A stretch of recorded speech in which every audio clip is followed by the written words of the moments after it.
Ayaw ng iba ng commitment dahil kaakibat ng commitment ay responsibilidad.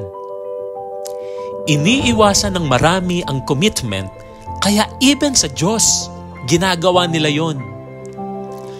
Ayaw ng responsibilidad sa church, sa family, work, maging sa relasyon. Kaya pati tuloy ang Diyos, dawit. Hindi siya makapag-commit dahil takot siya sa responsibilidad.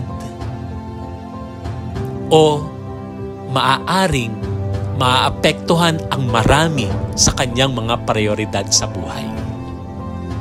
Tandaan, ang faith na walang commitment at responsibility ay declaration lang. Hindi ito tunay na faith. Dinedeclare mo lang na may faith ka, kapatid. Subalit ang totoo, hindi ito nakikita sang-ayon sa hinahanap ng pananampalataya mo. Ang tanong, bakit sa ibang bagay nagagawan mo ng paraan?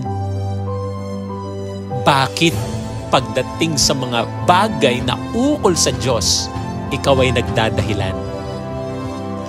Isipin mo ito lagi, kapatid. Walang taong nalugi o natalo nang siya ay tapat na nagtalaga ng buhay sa Diyos.